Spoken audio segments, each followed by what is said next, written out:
Welcome back to the channel. This is the Action Figure Grader, and over at Heritage Auctions, there were a number of ungraded as well as graded Star Wars items that closed last night. If you remember, maybe about a month ago, I did a preview for these items, and as you kind of expect, the prices were all over the map. There were some good deals, but I will say this. May the 4th be with you. Heritage Auctions has a really insane batch, kind of a premier auction for vintage Star Wars items, lots of prototypes, graded high-end items. And I'll do a preview video when we get closer to the May the 4th auction, but you might want to start saving your money, because May is probably going to be a pretty insane month between Heritage and their May the 4th premiere Star Wars auction. And then obviously Hakes, I think, has part 2 of the Jeff Jacobs collection auction coming. So May is going to have a lot of hot items between multiple auction houses. It's going to be pretty insane to see. So let's go ahead and take a closer look. But actually, I forgot, I do have one shout out that I need to give, and that's to Sith Droid. Sith Droid gave me 2 YouTube Supers this past weekend, and he sent me, dozens of YouTube Supers over the last year or more. And I just want to say thank you to Sith Droid for doing that. It's really kind of you. It's very generous for all of you guys that send in YouTube Supers for videos that you like. So thanks again to Sith Droid for that. All right, so let's take a look. This one is a JCPenney catalog Stormtrooper 4-pack, and this is still sealed inside the original mailer box. And we've seen kind of this logo before for a lot of the mail-away baggies. So this one has 4 Stormtroopers inside, AFA 75, Population 1. It's the only graded sealed example of the JCPenney Return of the Jedi Stormtrooper 4-pack. And it sold for $26.25. To me, I'd rather have it set up such that you've got all the Stormtroopers lined up next to the box, but this is how they chose to grade it. So it's still factory sealed Stormtrooper 4-pack, 4 original Stormtroopers sealed box. So JCPenney catalogs, AFA 75, and again, that one sold for $26.25. All of the prices include the buyer's premium, and you do have to pay, at least I do, you have to pay taxes on top of that and shipping costs over at Heritage. Here is a shrink-wrapped Kenner Canada release for the Star Wars laser pistol. So it's got the French language on there, the DL-44 Han Solo blaster, shrink-wrapped. And that one sold for $450, including the buyer's premium. Pretty good shape overall.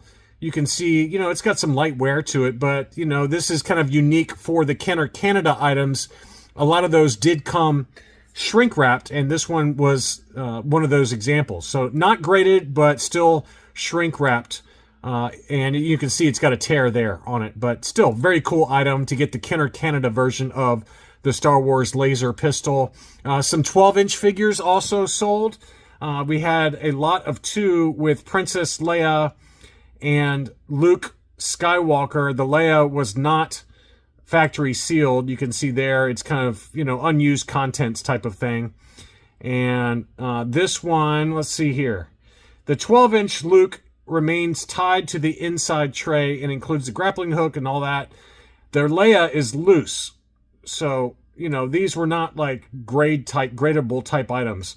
But for both of them together for $450, that's not a bad deal. Not a bad deal at all. These are good candidates to just put inside a sliding acrylic case and display them, because they are very display worthy in terms of how they display inside the box. Next up was the IG-88. This one was factory sealed, and let's see here.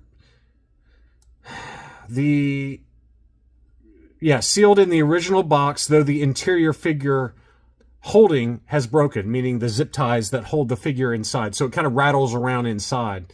But it is still factory sealed and sold for $13.12.50, which is not a bad deal, given that, we see in my eBay updates a loose, complete, in really good shape 15-inch IG-88 can go anywhere from about $600 to $800, $900 sometimes. So to get one still factory sealed inside the box for $13.12, that's a good deal. And that's kind of the way Heritage is. You know, it depends on the auction. I expect there not to be many good deals in the May the 4th auction, but for some of these secondary auctions where they're kind of like collector-friendly type auctions, like Hakes does and like Heritage apparently does, you know, you can get some good deals if you're very strategic with what you're looking at. This was the die-cast Y-Wing and Imperial Cruiser, a lot of two. Those sold for $387.50. Obviously, the Y-Wing box is in pretty rough shape, but the Imperial Cruiser was in really good shape there. You know, both of those looked to be factory sealed, but, you know, obviously the Y-Wing was not in great shape.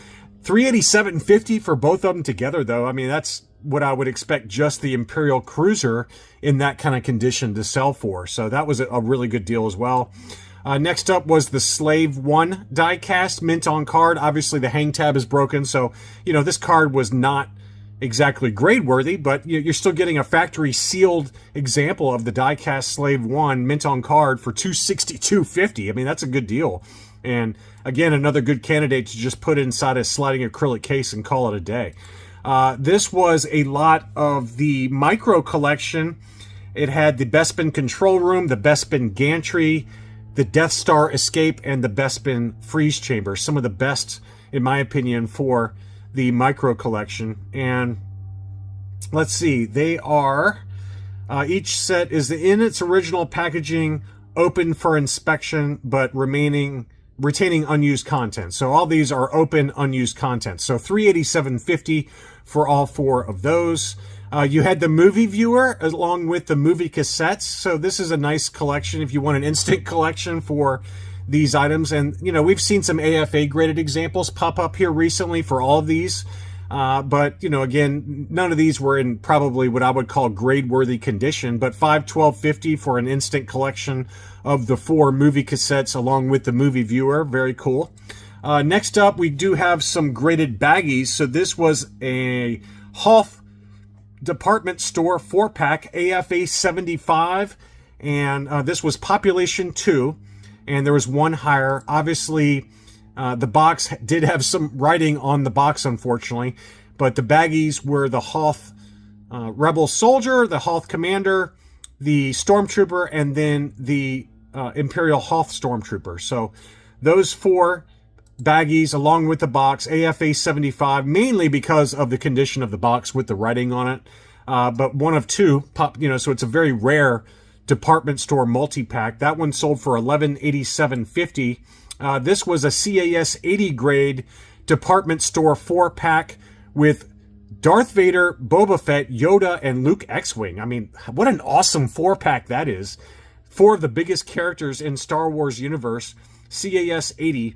That one sold for $2312.50. And to be honest with you, I don't remember this multi-pack. I'm sure that you multi-pack experts like Shane and some of the others that watch my channel have probably seen it before. I personally had never seen this particular 4-pack before, but a very cool one with the Yoda and Luke X-Wing and Boba Fett, Darth Vader. I mean, that's a big-time collection of baggies there in terms of the characters assembled. So $2312.50 on that one. On to some mint on cards. We had a clear blister AFA 75 plus for the Emperor's Royal Guard. This one is the 65 back seat with the Emperor offer.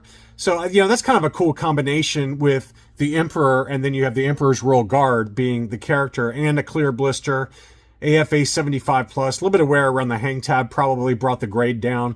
$450 on that one, which is not a terrible deal at all, I think, for what that one is. Next up was a coin offer R5D4 Return of the Jedi. Obviously, yellowed blister AFA 80 on that one. And a punched example with a price sticker, $350. Again, a very fair deal for what that is. And quite honestly, that might be the first time I've ever seen a coin offer R5D4 Return of the Jedi card back. So that's not a combination that you see very often. Next up, a coin offer Biker Scout. This was a yellowed blister AFA 75, $229 on that one. Very fair price if you ask me. This Paplu I thought was a great deal. It was an AFA 75 plus. It's a Lily Letty, so it's got the clear blister there. But, you know, we see these ungraded mint on card in similar condition go for that price or more sometimes. And you're not taking the grading risk. You know you're getting an AFA 75 plus on that. So 164 after the buyer's premium was a great deal. We had some Power of the Force that also sold. This was obviously a yellowed blister Ramba, last 17, AFA 80. That one sold for 224. 224. I mean, Ramba by himself can oftentimes approach that price, if not go. I mean, we've seen some loose, complete Rambas go for that price. So that is a great deal for an AFA 80.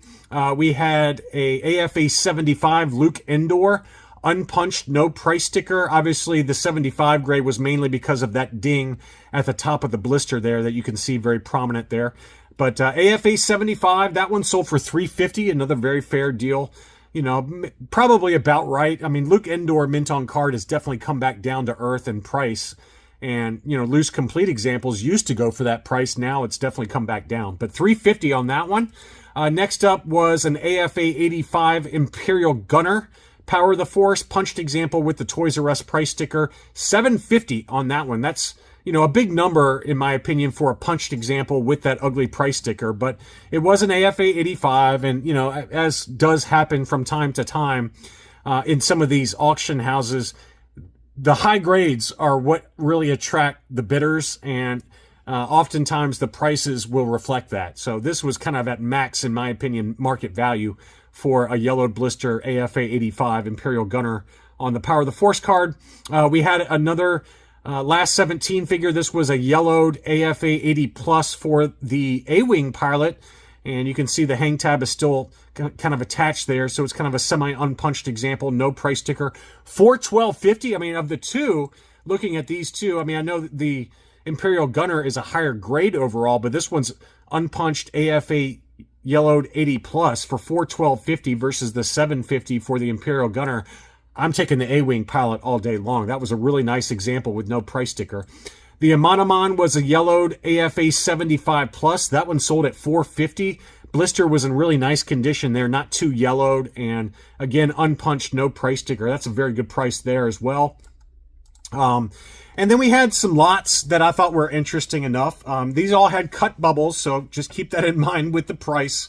But still, you know, for those of us on a budget, you can't beat this price. I mean, this is a perfect example of if you're willing to live with cut bubbles. Again, not gradable, but certainly great display pieces for Luke Bespin, clear blister 32B, and then the Yoda 32B for $214. So you're basically paying $107 a piece for them.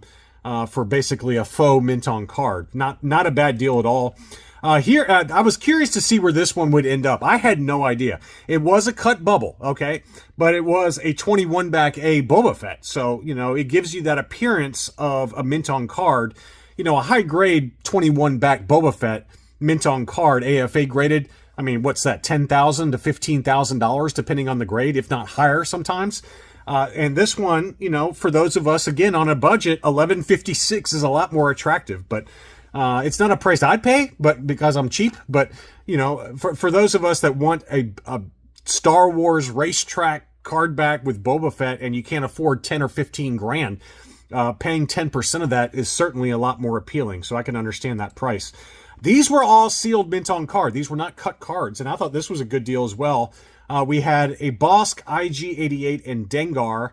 The Bosk was the 32B, so the poor man's debut Bosk.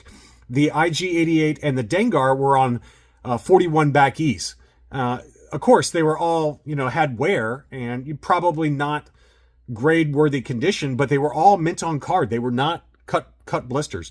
And $512.50 for those is a great deal. I mean, that's not a bad deal. You could make an argument that the Bosk has an outside chance at an 80 grade, maybe a 75, probably 75 for all of these at best, 70 to 75 grades. So, you know, again, $512.50 for 3 mock ESB bounty hunters, not a bad deal at all. That's a really good deal. Here was Tig Fromm and Kez Iban on the Droids card. Obviously, Kez Iban had a litho, you know, tear there, but you know, Tig Fromm is a very, very expensive card back, and this is probably about a 75 grade. Somewhere in that ballpark, and to get both of them together for $537.50. I mean, Tig Fromm AFA 80 is what, $600 to $700 minimum. We've seen some loose complete examples for TIG From go for $300 to $400 all day long. So again, another really good deal for some ungraded mocks. And then finally, we had 3 Ewoks, including the Wicket, which is a Lily Letty, and it appeared to be in really great shape. And that, you know, that lot of 3 with Lady Gornish and King Gornish sold for $587.50. So, you know, just again, you got to really zoom in on them and take a look at the condition of them. But these were some really, really good deals in this auction overall. And, you know, it's just one auction house to keep on your radar for future auctions, especially the upcoming May 4th auction, which I'm sure I'll do a preview for. They've already got some of the items up on their preview pages. You can type in Star Wars AFA on the main homepage for Heritage, and it'll pull up what's coming. And let me tell you, there is some really insane stuff coming. So anyway, that's all I really had for this video. I hope you enjoyed it. Don't forget to leave me a like if you did. Thanks again for watching, and I'll be back soon.